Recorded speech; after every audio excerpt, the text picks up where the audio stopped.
Well, India is bracing up to the new budget 2021. It is certainly a very tricky and complex budget given the kind of economic deceleration that we are witnessing today. So, even the official estimates suggest that Indian economy may grow by only minus 7.5%. So, the last time India experienced a negative economic growth trajectory was as back as in 1979. Even the 1979 was not as worse as in 2021 because the economy was at a very low level at that point of time, and even the negative growth or the deceleration that has occurred now is much more serious than what it was in 1979. So therefore, this budget presents us with a hope and a challenge. It presents us with a threat and an opportunity. How will the finance minister use the budget as an instrumentality to solve the problems facing the Indian economy? So what should be the thing?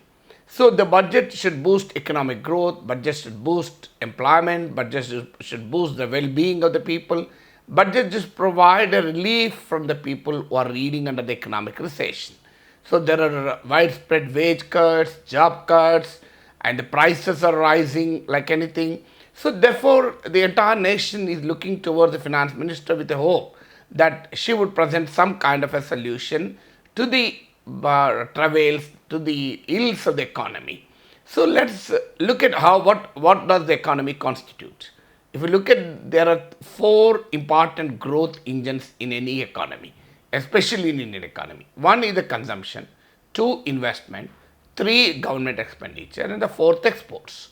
So due to pandemic situation, especially during the period of lockdown, we have seen falling investment because the private consumption has been falling, and it has been falling even before the onset of the pandemic. So even the last fiscal before the pandemic has set in, the private consumption was decelerating. So when private consumption declines, and obviously the investment will come down, because who will invest when there is no market? So there are two markets, domestic and foreign. Due to the pandemic, there is a global economic gloom, and in the global economic gloom, countries are increasingly resorting to the process of protectionist economic policies. Even a large country like United States is now on a path of economic protectionism, which essentially means it will not allow other countries' products to enter its market. So, given this kind of a sluggish global economy and protectionism in the global economy, it is extremely difficult for Indian exports to really penetrate into the global market. So, obviously, exports are stifled by the global recession, and domestic market is stifled by the low levels of private consumption owing to the job losses, owing to the wage cuts, which India is witnessing.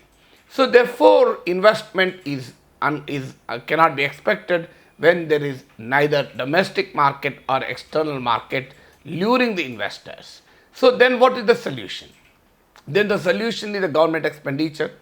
Well, there are two things in regard to the government expenditure. Well, government, despite its bulwark role in the economy, still government expenditure constitute only 13% of the GDP.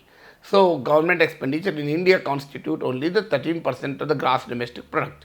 So, ultimately, even if you enhance the government expenditure to a very high level, it doesn't alone suffice. It is an important instrument to boost economy, especially when there is a recession, when the private investment is not forthcoming. The Keynesian economic wisdom tells us that the public expenditure has to increase, especially public expenditure on health, public expenditure on infrastructure, public administration on social welfare needs to be given an impetus, essentially because the ordinary people, ordinary Indians are reeling under the pandemic. So therefore, the public expenditure needs to be expanded, but the point remains is that it accounts for only 13% of the total expenditure, and you can't expect government expenditure alone to boost the economy. And on the other hand, this government is absolutely unconcerned when it comes to the increasing the public expenditure. We have seen even during the stimulus packages, so-called stimulus packages, when the countries like United States, UK, and many other countries were resorting to the fiscal expansion, like providing direct cash relief to the people, putting money into the hands of the people, spending more so that the economy gets a stimulus. This government has been confined to the liquidity measures. Liquidity measures essentially mean providing a greater facility of loaning, providing greater assistance in the form of bank loans, etc., etc. So the actual cash outgo was hardly less than 2% of the GDP, though government claims it to be a 10% of GDP. So therefore, we have a fiscally conservative government which doesn't wish to expand its spending. And even if it expands, it has a very limited role because it accounts for only 13% of the gross domestic product. So the second exports are unlikely to get a major boost because the recessionary conditions in the economy still continue. So the other important engine of economic growth is the private consumption expenditure, which accounts for more than 50% of the India's gross domestic product. So obviously the private consumption is a big engine of growth in India, given its huge population and a demographic dividend with a younger population. Significantly, nearly half of the country's population, the youth constitute the younger population. So therefore, the private consumption needs to be given a boost. So private consumption can be given an impetus, and thereby an economic growth can accelerate. It can happen in two ways. Firstly, the government should provide all kinds of fiscal assistance to the poorer sections of society, both in terms of the cash, and providing employment like rural jobs, like urban jobs, providing jobs in infrastructural scheme development, etc., etc. That is one way of triggering consumption in the country.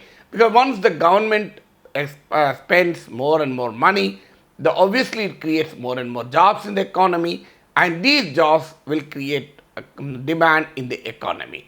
And the second thing is, of course, the middle class. So the middle class can spend only when there are tax concessions. So the immediate need is to provide greater tax concessions, especially to those middle class sections which come under the lower ladder of the tax economy. So those who are at a starting stage in terms of the income tax bracket should be given relief so that they can save money instead of paying tax, they can consume. So this has to be done.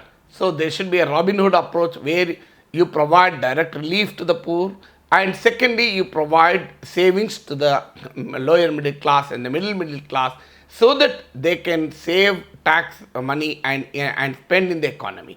So once, obviously, when you say middle classes should not be taxed much and government should spend for the poor, where will the government get the money from? Well, government has to get money from the super rich. So the corporate profits are booming in the age of pandemic. So I have given you a number of times the Ambani's profits have zoomed by 350% and Adani's profits have been zoomed by 750%. I'm not targeting Ambani, Adani in particular. They only symbolize and characterize and epitomize the India's corporate story. So the official statistics also reveal that the corporate profits have reached a record level in the age of pandemic, especially when millions and millions of Indians are experiencing job cuts and wage cuts. So obviously there is enough room for taxation of the rich in this country and especially the super rich of the country. So the government should be bold enough to tax the rich and the super rich so that it can spend for the poor and it can provide concessions, tax concessions to the middle class. And obviously it has to seriously consider the GST reductions also wherever it is possible so that it can boost the consumption, especially the prices are at a very high level today. Edible oils, vegetables, steel, cement and almost every commodity, petrol, diesel are taxing are at a very high level. So government needs to look into this kind of price rise also. The one way is to reduce the GST on certain commodities which tend to be in the mass consumption list.